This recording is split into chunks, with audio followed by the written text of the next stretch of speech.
What up, everybody? This is Chef Jack Harris of the Talk Team podcast. This is Jade with the Jessica Northrup team from Denver, Colorado, and you are listening to the Real Talk podcast.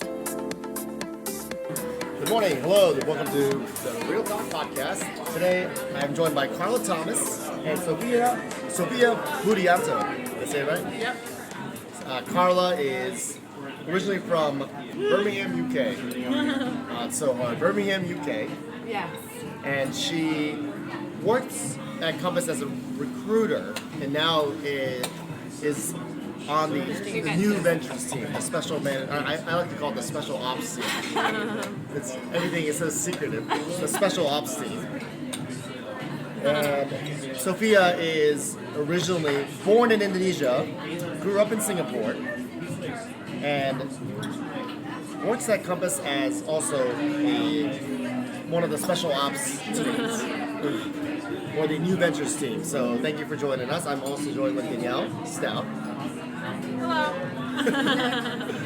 I think we'll just start with my curiosity towards why you joined Compass, each of you, how you found Compass, and what you were doing prior to. Cool.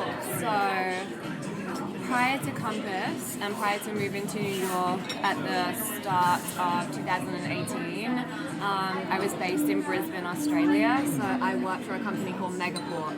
Pre-IPO, they were essentially a SaaS platform, and we had built proprietary software that allowed our customers to connect to the cloud and share data globally without actually having to have any physical network. So we built this virtual Ethernet cloud system where you could share data globally, store data, and connect to the cloud. So I was their global talent manager. So I scaled the company by 40% in 9 months globally. So 50% of our workforce was based in Australia, where HQ was, and then the rest of the team was globally distributed across the US and Europe. So I built an engineering team in Berlin.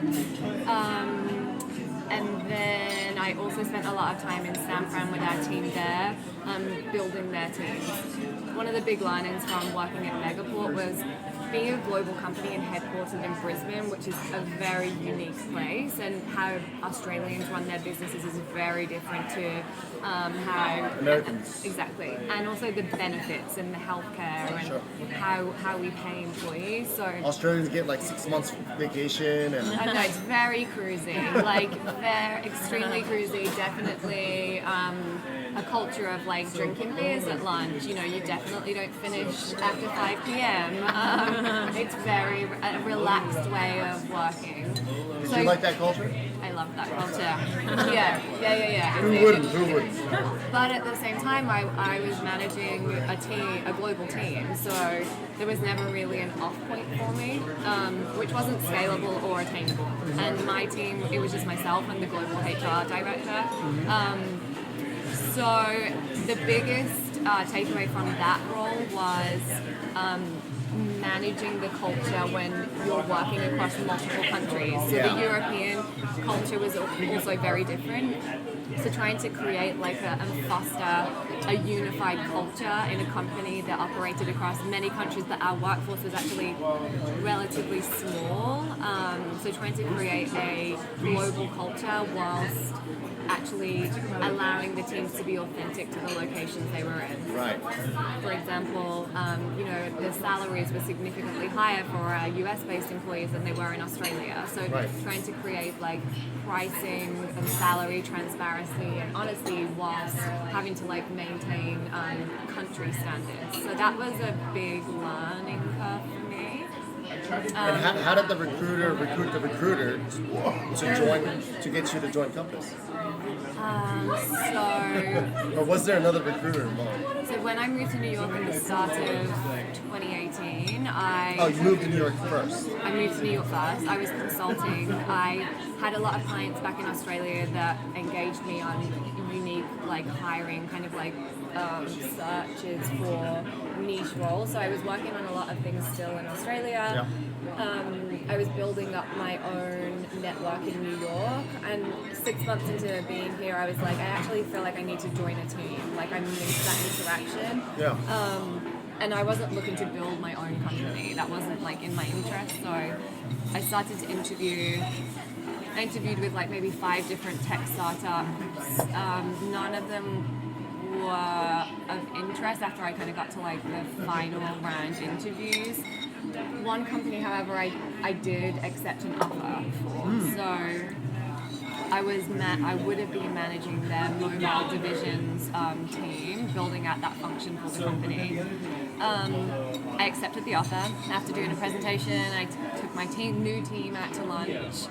And then after that, something just didn't feel right. Oh boy. And I was at a point where I had to like make a decision because my visa was about to expire. I had like a week, and I was like, let me just look one time online. And I went back through my like LinkedIn inbox, and somebody had reached out to me from Compass. And within a week, I'd retracted my other acceptance, and I was back in London interviewing via video for my role at Compass. And this was August 2018.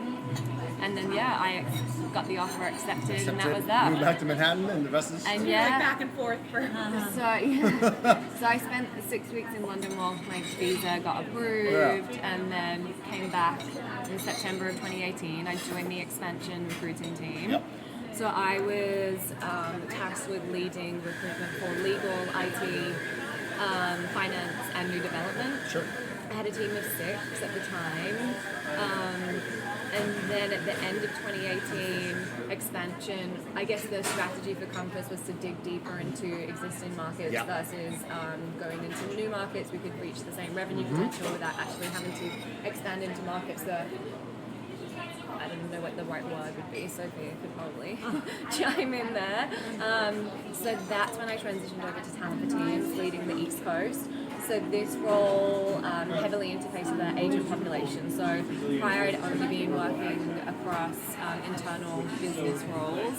And then talent for teams would focus on working with our agent population to build their teams. So we were hiring the majority of the called talent for teams. Talent for teams. TLT, TFT. There's TTC, T4T, there was There was many an different acronym. variations. There was an acronym. Yeah, and there was Nolan did a presentation in DC for it. Yeah, there was a lot of ways that people wrote T4C against. Did you find it to be pretty successful? Yeah, so when I joined the team, there was they hadn't really built out the operations. We had no like brand marketing, performance marketing. So I was tasked with like 80% business development, 10% like building out the brand, and then the rest was like managing the team. So I spent a lot of time with our agent teams on the East Coast, really getting to understand their business goals, their hiring goals, how having a director of ops could impact their business, how does a principal start to think about hiring for the future and building out a team, and where to hire junior agents, should they focus on inside sales, like working with them to really understand their business model and goals. So that was awesome. It's a challenging position to fill because it's such a niche market, especially for like people want to say, "Oh, I want to be a broker," but wait, I want to be a admin for a broker, or is it a COO for a broker? Exactly, It's not really defined. Yeah, and so you have individuals when there's one of two things. They either be an assistant because they would love to kind of get exposure to the brokerage side and then get licensed and become a principal agent, or you have candidates that are really operationally focused.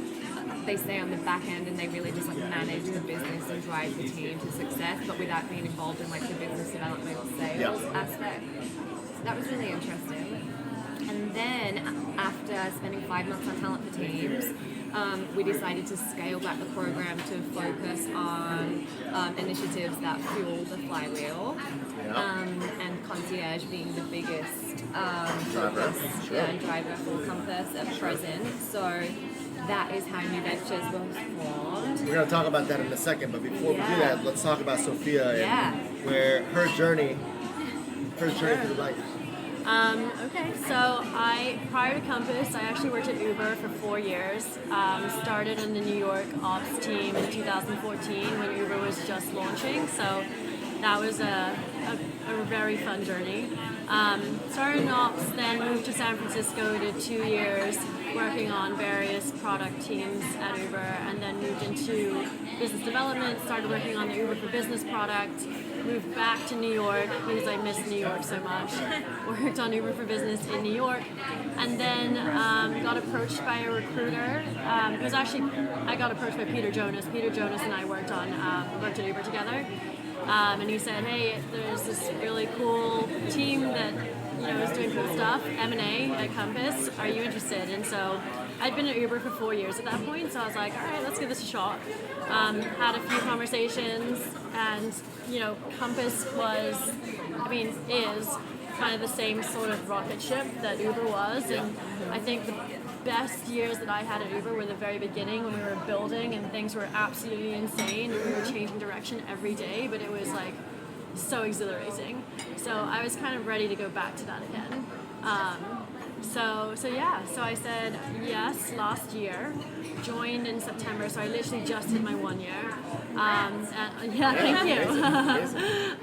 And Carla also is about to hit her 1 year. 1 year and a month. Yeah, 1 year and a month, yeah. Joined the M&A team. First acquisition that I worked on was Pacific Union, which was the 1,700 agents in the Bay Area. So basically lived in San Francisco again for a few months. And then the next one that we did a few small ones in between, but the one that I got to own was Lampanel, which was 1,200 agents again in the Bay Area. So I basically left San Francisco and then moved back to San Francisco again for Compass. Those acquisitions went really well. They added 30% of our agent How do you make an workforce. offer to Alan Pinnell or? Lampanel, yeah. So How does that work? So we have different deal structures. I'm not on the deal side, I'm on the integration side, and so you should talk to Sam Lynch or I'm sure one of them about the deal side of it. But essentially there are two different types of deals that we do. APAs, which are asset purchase agreements, or SPAs, which are stock purchase agreements. That speaks to whether we fully integrate a company, in other words, we absorb the company and they become a part of Compass from day one, or with APR and Lampanel and Pacific Union, also Paragon was another one. Those are SPAs where we effectively let them run their operations as if they are still a standalone company, but we try to integrate them as much as possible. But they're still kind of operating as their own entity. And the reason why we might do something like that is because Lampanel and also Pacific Union are massive Huge companies with a lot of agents, and fully integrating an agent workforce like that overnight is a huge operational hurdle, but it's also pretty disruptive to agents' business. So we want to make sure that when we do these acquisitions that we're being sensitive to the fact that agents are super busy. They may not have time to rebrand entirely overnight, and we have to really walk them through that process and handle them and make sure that they're getting the right support that they need. How did you know that those were the right acquisitions? Revenue? We Culture? evaluate a lot of things. I would say EBITDA is the number one thing we're looking at. In other words, the profitability of the brokerage in the first place. Culture is a huge one. We want to make sure that we are bringing in agents that are aligned with our culture. We have a very strong culture at Compass, and we don't want to bring in any bad apples. Yeah. And I think the other thing is we used M&A, especially in 2018, as a expansion strategy, basically. Whether it be the Bay Area, which is now one of our biggest markets, and obviously a very, very important market. Lampanel and Pacific Union are both there. That was a strategic decision because we decided to double down in the Bay Area and really grow our Which presence. explains our 80% market share in Yep, San Francisco. exactly, which is so impressive. But that was very deliberate. So those are examples of expansion within an existing region. But then we do M&A in order to expand into new regions or sub-regions. So for example, we did 2 smaller deals recently in the San Central Coast, which is between San Francisco and LA, so San Luis Obispo and that area. And we didn't really operate there prior to these deals, and now we have a presence, and we've got 2 great acquisitions there that have sort of helped to jumpstart that. Yeah. And then just a couple months ago, moved into new ventures. Speaking of new ventures, happening right now with new ventures and concierge. So we're doing 2 things. Yep. So we launched a Compass Concierge project management pilot yesterday. So we kicked things off. So that's why we've been super busy preparing for launch. So what that means for the new ventures team is we have been identifying bottlenecks in the concierge process when we're thinking about how we can actually scale the program beyond what it is today, and ultimately have identified that one of the most tedious and time-consuming things for an agent when pitching concierge, winning listings, is partnering with vendors and specifically managing one project or multiple projects. I totally understand. Tackling 150 transactions a year. I'm sure. Yes, exactly. Give me a nightmare. Yes.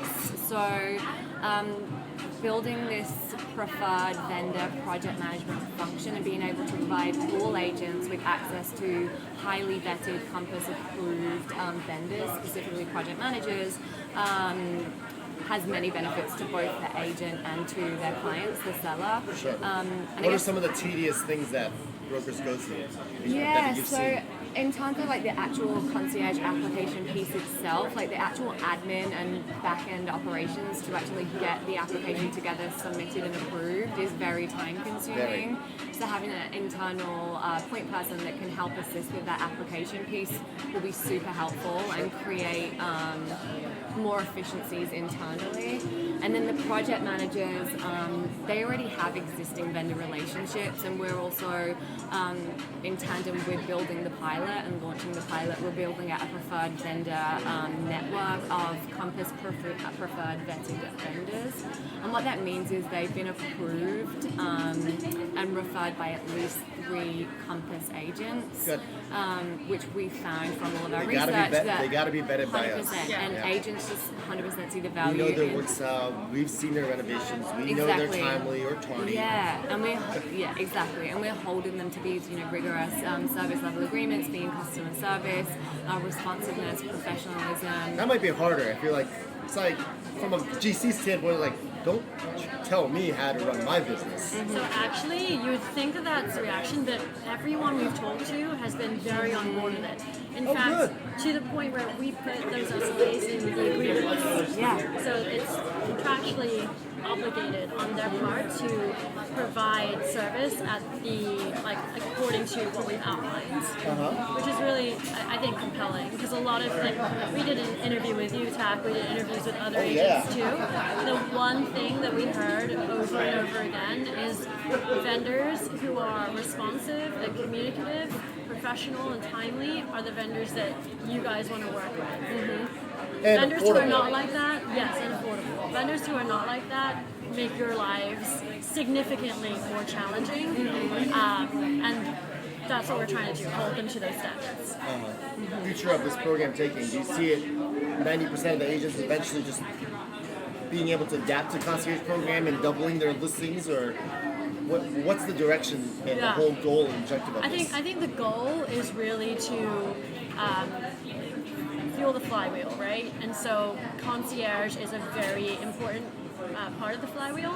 And so what we're hoping is by providing services like project management, by providing like a preferred vendor network, making that entire process easier, we're going to create more opportunities for like agents to pitch concierge and to take on more concierge work. So that if you need to, and you want to, and your client wants to, you don't have to say, I don't have the capacity to manage this right now. What's the cost on the consumer end or the agent's end? Just out of curiosity, it seems like it is a lot of work. It can't be done for free, or can it? No, so the project management service is a service that comes with a cost, right? The idea is that we make it valuable enough that it's worth it for the agent and the client to absorb that cost in the Compass Concierge, payments. So in other words, pay for the service. We know that that's not gonna. It's not gonna bode well for brokers that have 1 or 2 projects. If they have 15 concierge projects, we get it. Yeah. It's a lot. No one's gonna be able to handle all of that. Yeah. Exactly. But there are some brokers as well, though, who have zero interest in project managing any of the vendor work, regardless of whether it's like high season and they've got tons going on or not. It depends on how busy their team is and how busy their business is. It also depends on how much money they have. And it also depends on what the client expects of them, because clients are different. So I don't think that this is necessarily a service that every agent will use all the time, but we're hoping that it's there when you actually need it. Yeah. The aim is we're trying to go beyond the transaction, right? Yeah. So constantly building services that our agents just can't live without, right? So Right. For example, concierge. Right. Yeah. We're so used to concierge now, we can't live with them.